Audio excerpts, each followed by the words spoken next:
слушатели и слушателки на подкастите на Центарот за истражување и креирање политики.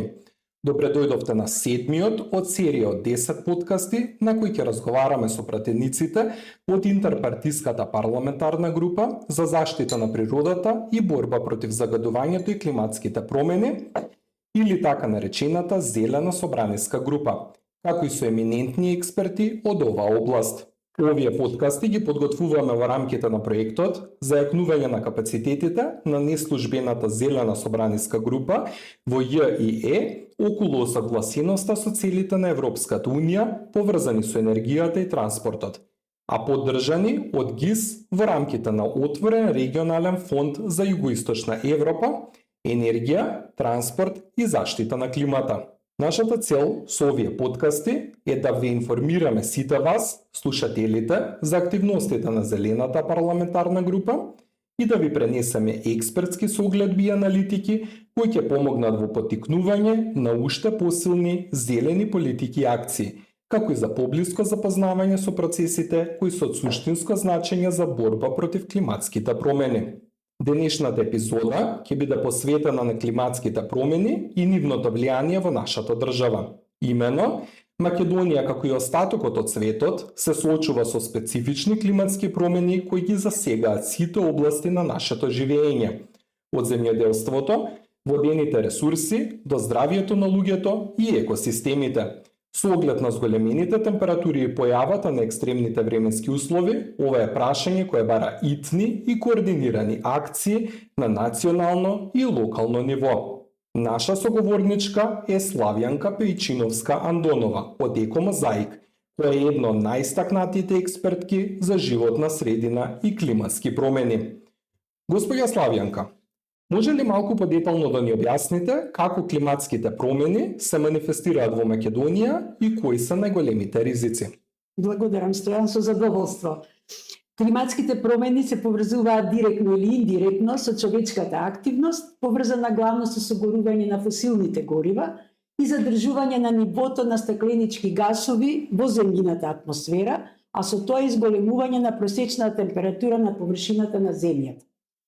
Како природни последици сега од овие климатски промени на глобално ниво се поплавите, сушите, шумските пожари, ерозија на земјиштето, ладни и топли бранови, интензивни врнежи во многу краток временски период, тоа е карактеристично, снежните бури, можеби не кај нас, но во некои делови во светот, и непредвидливи временски услови.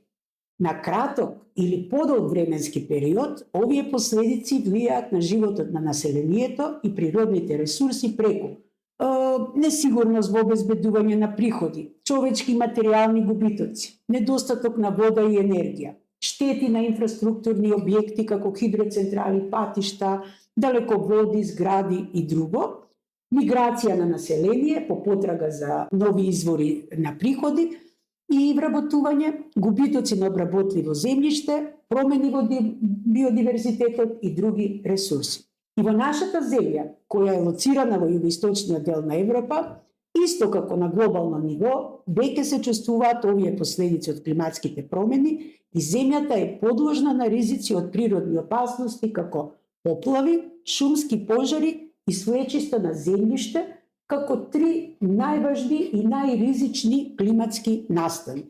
Исто така екстремните температури и жештини и земјотреси. Земјата е најранлива од поплавите на својот јужен, северен и централен дел.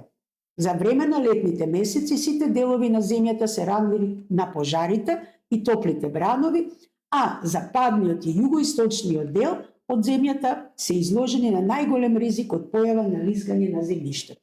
Согласно студијата на Светска банка, поврзана со климатските промени и адаптација кон истите, од крајот на 2024 година, во последните 20 години, штетите од последиците на климатските промени изнесуваат повеќе од 667 милиони американски долари и најзагрозени биле секторите земјоделство, шумарство и туризмот. Најголемите штети биле предизвикани од поплавите и пожарите. Например, сите се сеќаваме, сведоци сме на поплавите во 2015 година во Пелагонија и Струмица, кои предизвикаа 7 смртни случаи, погодија повеќе од 100.000 граѓани и резултираа со економски загуби од околу 107 милиони американски долари, а за да во следната година, 2016, бидеме сведоци на несреќата со поплавата која погоди неколку населени места под Скопска Црна Гора, каде имаше 22 човечки загуби и 61 милион долари штети. Во последните децении се забележува зголемување на стрес факторите на затоплување, повисоки температури, топли бранови, високи температури и над 46 степени Целзиусови во подолг временски период. Голема е температурната разлика на ноќните температури меѓу урбаниот центар на град Скопје од дури 6,7 степени Целзиусови во однос на околните рурални населби. Климатските промени исто така ја влошуваат пристапноста до свежа вода, што пак води до зголемување на болести, пренесување преку вода. Екстремните температури предизвикуваат зголемен степен на морбидитет и морталитет.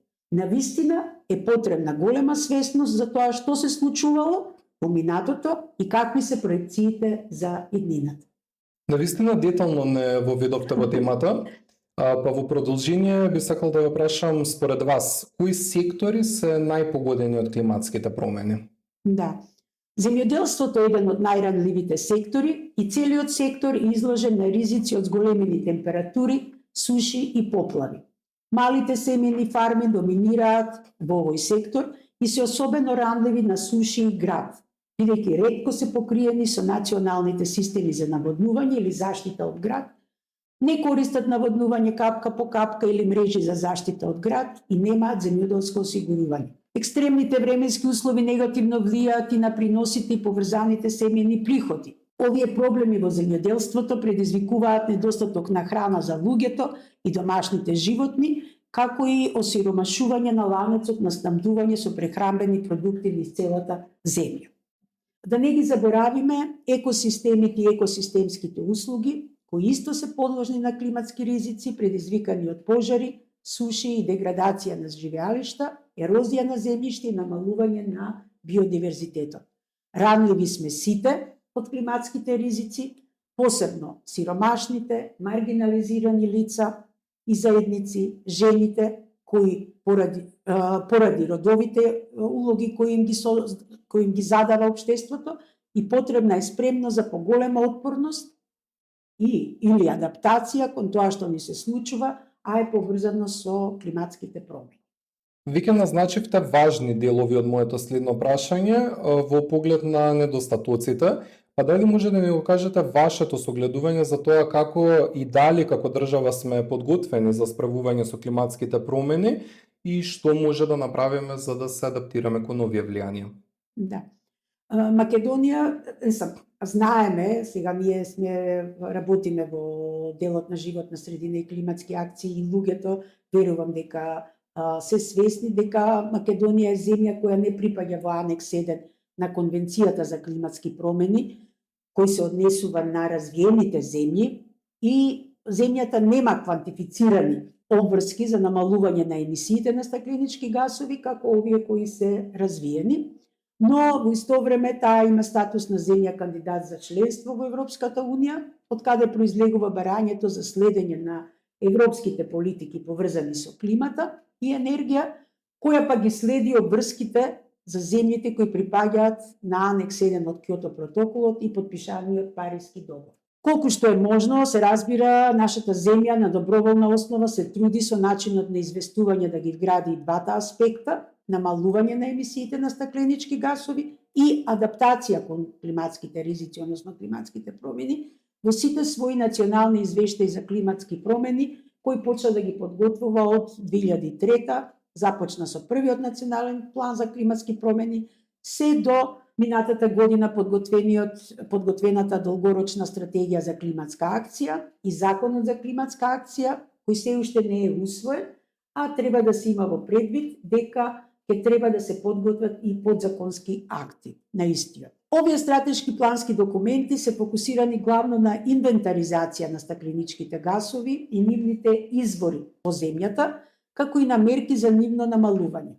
Потребни се дополнителни напори за засилување на климатската амбиција на земјата и за јакнување на капацитетот за имплементација, посебно кон зелената транзиција, А кога зборуваме конкретно за адаптација, за отпорност на целото општество кон климатските ризици, потребно е во земјата да се подготви национален план за адаптација, кој ќе овозможи подобрување на отпорноста на земјата преку интегрирање на адаптацијата во процесите на планирање. Што е потребно? Потребна е идентификација на ранливоста на секој развоен проект од климатските ризици во фаза на проектирање, со цел да се дадат мерки на заштита од евентуални поплави, интензивни врнежи или други ризици, со што би се обезбедила сигурност за непречено функционирање на објектот, дали е тоа пат, железничка пруга, мост, пречистителна станица, брана и друго, низ целиот животен век на истиот. Јас би сакала да споделам едно практично искуство кое го имавме како компанија Екомозаик, која работи во делот на консултантство за живот на средина, енергија и клима, во оваа идентификација на ранливоста на одреден проект во однос на можните климатски ризици.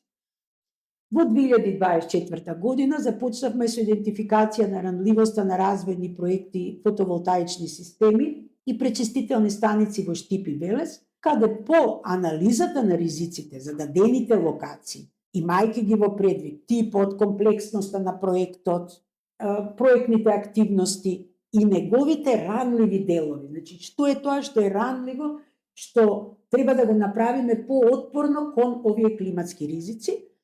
Заедно со проектантите предвидовме мерки за заштита кои би обезбедиле ефикасно, долгорочно работење на овие објекти, да бидат дополнително заштитени од поплави, интензивни дождови и други ризици кои се разбира зависат од самата локација каде се наоѓа објектот во Македонија и тоа што се случувало во минатото како веројатност дека повторно би се случило во однос на овие ризици. Кога зборуваме за трошоци, значи студијата на Светска банка направила и пресметки покрај анализите, велат дека трошоците за преземање акции, односно за инвестирање во адаптација, се високи, но придобивките од тие акции можат да бидат уште поголеми. Потребно е да се инвестираат 6,5 милиарди американски долари во текот на следната деценија, за да се заштитат луѓето и имотот од штетите и растечките негативни влијани на климатските промени.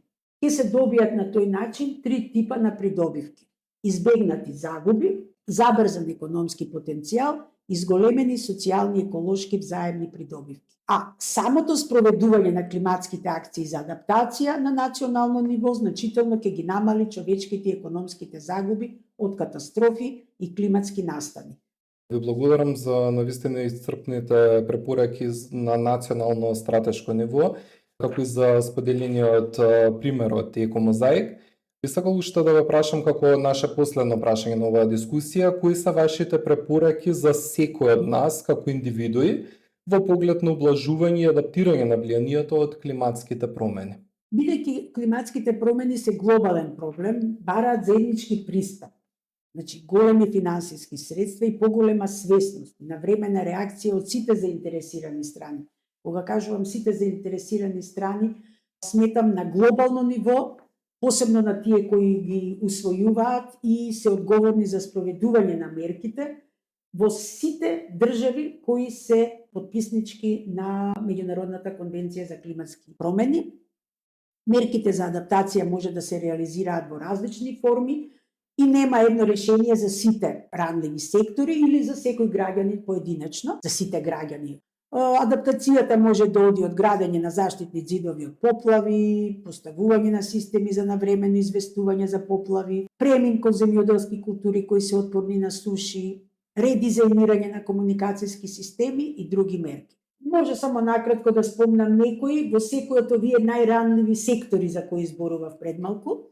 Во земјоделскиот сектор е потребно оптимизирање на системи за наводнување, вклучително и употреба на централен компјутеризиран надзор и контрола, да се заштеди вода и енергија истовремено. Значи, ќе имаме и мерка за намалување со заштитата на енергија, од друга страна водата да се дозира толку колку што треба на растенијата.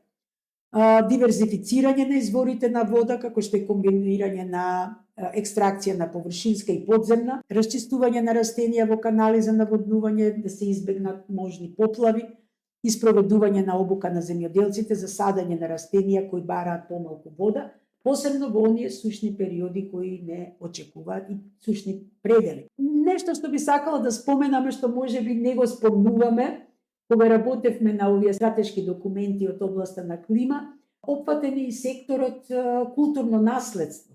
Зошто?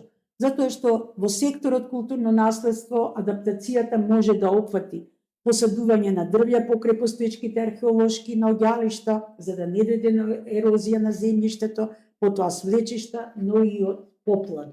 Така да, сакам да кажам дека треба во секој сегмент треба да се најде, да се идентификуваат тие ризици и соодветни мерки да се применат. Градежниот сектор се разбира планирано прилагодување во форма на воведување промени во стандардите и правилата за градба, со цел новите згради да бидат одржливи на потоплата клима, а од друга страна да бидат енергетски ефикасни. Многу е битно, поготово во урбанистичкото планирање, навреме да вклучи потреба за адаптација кон климатските промени, да забрани запаќање на зелени површини, да бара дополнително поставување зеленило на кровот и на дворешните ѕидови на зградите, да се намали температурата на самата зграда и истата да не оддава топлина и обезбедување на зелени коридори. Сите сме свесни за неодржливото непланско градење, што е против сите начала на борба со климатските промени, но и на обезбедувањето чист воздух, квалитетно и хумано живење во градовите. Секој од нас, ако ме прашувате, Стојан ме прашавте индивидуално, значи секој од нас може да придонесе во редукција на емисиите на стакленички гасови, преку штедење на енергија, користење на енергетски ефикасни уреди, користење на обновливи извори на енергија, ефикасно користење на водата и обезбедување на рециклирање на истата. Тука ја спомнам и индустријата, поготово важи рециклирање во индустријските процеси.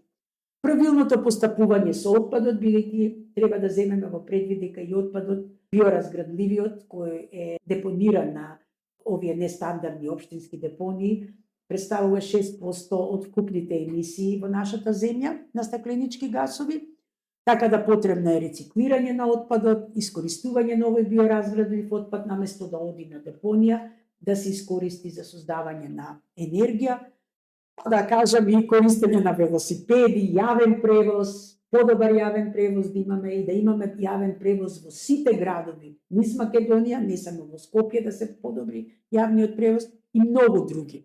Навремено вклучување на климатските промени во најрана фаза на еден развоен проект, план, програма на локално и национално ниво, да не ги заборавиме општините, регионите, планските региони, кои за општините ги подготвуваат оние планови програми за развој, зајакнување на капацитетите, поголема свесност за приликите и идните, многу е битно за идните предизвици во однос на климатските ризици, потоа координирана реализација на овие предвидени мерки, преку обезбедување на наменски финансиски средства, мониторинг на ефектите. Сето ова ќе обезбеди редукција на емисии на стакленички гасови, но и подобра адаптација кон климатските ризици. Да се надеваме дека да бидеме сите да учествуваме во оваа реализација и да бидеме сведоци да придонесеме кон подобро хумано живење во нашата земја. Навистина ви благодарам, госпоѓа Славјанка, за вашето време и вредните согледувања, кои ни помогнаа подобро да разбереме комплексноста на климатските промени во нашата држава. Со оваа епизода завршуваме уште едно важно издание од нашите подкасти, надевајќи се дека ќе ве потикнеме на акција и размислување за позелена иднина. Автор на подкастот бил Јана Матевска, водител на подкастот Стојан Стојчевски, гостин Славјанка Пичиновска-Андонова. 2025 година, Скопје.